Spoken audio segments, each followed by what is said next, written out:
Hello, my dear student. This is Shraddha Tiwari, and once again I am here before you all. Welcome to Tiwari English classes. Well, आपने देखा कि previous video में जो इसकी जो previous video थी the portrait of a lady, जिसका मैंने प्रीवियस वीडियो में जिसका मैंने इंट्रोडक्शन दिया था, and in this video I am just going to summarize this chapter. And before moving on, I just want to tell you, please don't forget to like, share and subscribe my channel. and जो कुछ characters थे आपने पढ़ा था grand mother और grand father, तो उनके बारे में मैं थोड़ा सा बताने जा रही हूँ. तो according to narrator, grandmother was an old woman. She was very old and she was a religious old lady, and being very old she was slightly bent, and she was so much religious that her lips always move in prayer and her fingers were always busy in rosary beads. and you know what, she was very old, so therefore she had silver locks, and that silver locks were always scattered here and there on her pale face. and जो second mention होता है वो grandfather का होता है. तो grandfather की death हो चुकी होती है, and जो उनकी portrait लगी होती है उस portrait के according वो क्या होते हैं, he was in low fishing clothes wearing a turban, and he had a long beard that had covered the best part of his chest. and you know what, according to that portrait he was looking like a man of nearly 100 years of old. तो ये सारी चीज़ें किसके बारे में बताई जाती है, ग्रैंड मदर और ग्रैंड फादर के बारे में. वेल माय डियर, कहानी की स्टार्टिंग, इस चैप्टर की स्टार्टिंग वहाँ से होती है कि ये जो नरेटर होते हैं खुशवंत सिंह, उनको उनके पेरेंट्स इनके दादी माँ के पास छोड़ के शहर में सेटल होने के लिए जाते हैं. एंड जब वो चले जाते हैं तो they begin to live together, and this togetherness causes the deep bonding and deep friendship between narrator and his grandmother. Because वो साथ साथ रहने लगते हैं. दादी माँ इनको स्कूल जाने के लिए तैयार करती हैं, साथ साथ इनको हर काम ये दोनों साथ साथ रह के करते हैं. And you know what, even they use to go school together because that school was situated near a temple. And being a religious lady, she too went to temple. और वहाँ जाकर जब वो पढ़ाई करता था नरेटर, तो ये जाके अपना पूजा पाठ वहाँ पे करती थी. और उस टाइम स्कूल में भी स्क्रिप्चर्स और गॉड से रिलेटेड चीज़ें बताई जाती थी. एंड जब ये जाया करती थी, मतलब नरेटर और ये ग्रैंड मदर जब ये स्कूल जाया करती थी तो अपने साथ में ये स्टील चपातीस को लेके जाया करती थी. इसका रीज़न ये था कि जब ये अपने वे पे होती लौटते समय ये क्या करती थी, इनको स्ट्रीट डॉग्स क्या करते थे, इनका फॉलो करते थे. और जब स्ट्रीट डॉग इनको फॉलो करते थे तो वो स्टील चपातीस को कई सारे पीसेस में तोड़कर उनको डाल देती थी. और इस तरह से वो भी हाउलिंग करते हुए इनके पीछे दौड़ते थे और रोटियों को खाते हुए. और फिर इस तरह से ये दोनों साथ साथ रहने लगे, साथ साथ हर काम करते थे और बहुत अच्छी खासी दोस्ती इनमें हो गई. और जब ये दोस्ती अपने क्लाइमेक्स पर पहुंचती है, अच्छी खासी दोनों में दोस्ती हो जाती है, तो there came a turning point in their friendship. Well, I am just going to tell you वो टर्निंग पॉइंट होता क्या है. टर्निंग पॉइंट ये होता है कि when narrator's parents settled in city, तो वो क्या करते हैं, दे सेंड फॉर देम. तो ये उनके जो पेरेंट्स होते हैं ग्रैंड मदर और नरेटर को भी वहाँ पे बुला लेते हैं रहने के लिए. अब होता क्या है यहाँ से कि जब वो वहाँ पे चले जाते हैं mean narrator and grandmother, तो he was admitted to a convent school. और जब कॉन्वेंट स्कूल में इसका एडमिशन करवा दिया जाता है तो इसको लेने के लिए स्कूल वैन आती है, ना कि दादी माँ उसे छोड़ने जाएंगी. तो होता क्या है कि आने के बाद, स्कूल आने के बाद जब कभी अपने वो स्कूल एक्सपीरियंसेस को शेयर करता था, जैसे कि साइंस की क्लासेस, मैथ्स की क्लासेस और भी सब्जेक्ट की क्लासेस के बारे में जब वो बताया करता था, तो all these things were beyond of the understanding of grand mother. दादी माँ को कुछ भी नहीं समझ में आता था. एंड फिर वो दुखी होती थी कि स्कूल में गॉड और स्क्रिप्चर्स के बारे में बच्चों को क्यों नहीं पढ़ाया जाता था. और एक दिन तो हद हो जाती है तब when he announce that he was just going to learn something regarding music. तो she became very sad, and you know what, she became very annoyed. उनको लगता है कि music is a thing that was associated with harlot and beggar. उनको लगता है कि ये जेंटल पीपल से रिलेटेड तो नहीं हो सकता म्यूजिक. वो एकदम लो स्टैंडर्ड को मानती हैं म्यूजिक को. But she didn't say anything, वो सिर्फ वहाँ से चली जाती हैं. और in this way when he completed his school education, तो he had to go to university.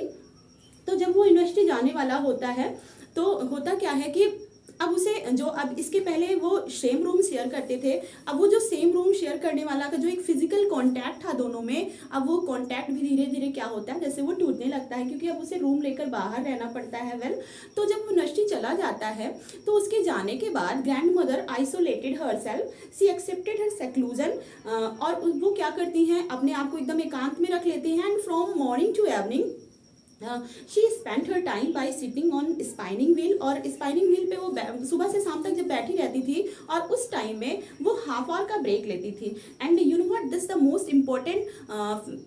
Most important part of your chapter, कि वो happiest half hour, happiest moment दादी माँ का होता क्या है. वो है कि आफ्टरनून में वो हाफ आवर का ब्रेक लेती थी. और वो ब्रेक इसलिए लेती थी क्योंकि उन्हें क्या कर उस टाइम में वो स्पैरोज को फीडिंग करवाती थी. और उस फीडिंग में वो ब्रेड को छोटे छोटे पीसेस में कर लेती थी और कोर्टयार्ड में जाके बैठती थी. तो जितनी स्पैरोज होती थी वो सब आके उनके शोल्डर्स पे, हेड पे वो बैठती थी और बड़े प्यार से उनको हटाया करती थी. तो ये पूरे मॉर्निंग टू इवनिंग का उनका हैप्पीएस्ट हाफ आवर हुआ करता था जब वो स्पैरोज को फीडिंग करवाती थी. Well, when Arthur completed his university education, he had to go to abroad for higher education and for 5 years. And वो बड़ा दुखी होता है, you know what, because 5 years is a long time. उसे लगता है कि उसकी दादी माँ इतनी बूढ़ी थी कि when he would return, he would not see her face. उनको लगता है कि वो मर जाएंगी जब वो वापस आएगा 5 साल में. But you know what, on the other hand, grandmother was very bold ना. उन्हें बिल्कुल भी दुख नहीं होता, बिल्कुल भी तकलीफ नहीं होती है. इवन जब वो उनको स्टेशन पर छोड़ने जाती हैं नरेटर को, तो होता क्या है कि वो बड़े प्यार से उसके फोरहेड को किस करती हैं, उसको गले लगाती हैं. और वो कहता है कि वो दादी माँ का जो कोल्ड किस था, जो उनके जो लिप्स थे, जैसे उनको किस करी उसके फोरहेड को, बड़ी अच्छी वाली फीलिंग आती है उसे. वो तो चला जाता है अब्रॉड. एंड जब उसके 5 ईयर कंप्लीट होते हैं, व्हेन ही रिटर्न, तो he became very happy because he became very happy when he found his grandmother the same as he had left her. Yes my dear, जैसे ही उनको छोड़ा था, जैसे जितनी बूढ़ी थी वो उतनी बूढ़ी अभी भी थी.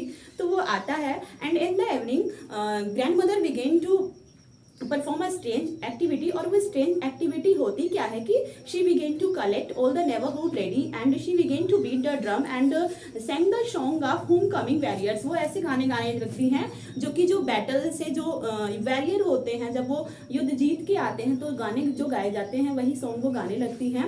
एंड ऑन लिसनिंग दिस, जो नरेटर होते हैं और उनके जो पेरेंट्स होते हैं, दे बिकेम वेरी वरीड, क्योंकि उन्हें ऐसा लगता है कि दादी माँ इतनी बूढ़ी हो चुकी है और इनका इतना ज़्यादा स्ट्रेस लेना उनके लिए अच्छा नहीं होगा, उनकी हेल्थ के लिए. तो कैसे भी करके वो लोग उन्हें क्या करवाते हैं, काम डाउन करवाते हैं. बट मॉर्निंग में क्या होता है, उनकी तबीयत बिगड़ने लगती है. एंड डॉक्टर आता है. आफ्टर चेकिंग अप ही जस्ट अनाउंस कि उनको थोड़ा सा फीवर हुआ है एंड शी विल गेट शून. तो बट ये डॉक्टर तो बता के चला जाता है, बट दादी माँ को कुछ और ही लगता है. शी जस्ट टोल्ड कि हर डेथ वॉज नियर. अब उनका जो अंतिम समय था वो पास आ गया है. कोई भी उनकी बातों पे यकीन नहीं करता है. And before this they could suspect anything. Her fingers became lifeless. Yes, उनकी जो फिंगर्स लाइफलेस इसलिए हो जाती है क्योंकि जो रोजरी बीट्स हमेशा उनके फिंगर्स में लगे रहते हैं, वो क्या होती है, नीचे गिर जाती है. Yes, it fell down. And उनके जो लिप होते हैं that would always move in prayer, उनके लिप भी अब क्या हो जाते हैं, साइलेंट हो जाते हैं. और तब ये प्रूफ हो जाता है कि वो दादी माँ जो होती है उनकी डेथ हो चुकी होती है. और फिर अब उनके डेथ के बाद होता क्या है कि क्रिमेशन की तैयारी होती है, अंतिम संस्कार की तैयारी होती है. यू नो व्हाट, बहुत सारे रिचुअल्स होते हैं after that of human being. तो उनको जब ले जाने की तैयारी होती है तो बाहर कोर्टयार्ड में उनको उनकी अर्थी पर लेटाया जाता है कि एंड उनको उनकी श्राउड होता है मरने के बाद डालते हैं. श्राउड से उनके बॉडी को ढक दिया जाता है. और जब उनकी बॉडी को कोर्टयार्ड में लिटाया गया होता है तो जो स्पैरोज, ऑल द स्पैरोज जो फीडिंग जो करवाती थी वो क्या करती हैं, सब आती हैं and sit around her dead body. वो उसकी डेड बॉडी के पास आकर सभी स्पैरोज बैठ जाती हैं. एंड फिर उनकी फिर वो जो नरेटर होता है, नरेटर की जो मदर होती है, वो ब्रेड के पीसेस को ले आती हैं और डाल देती हैं. लेकिन it was a surprising thing that day sparrows did not eat any bite of that bread. Yes, वो कुछ भी नहीं खाती हैं.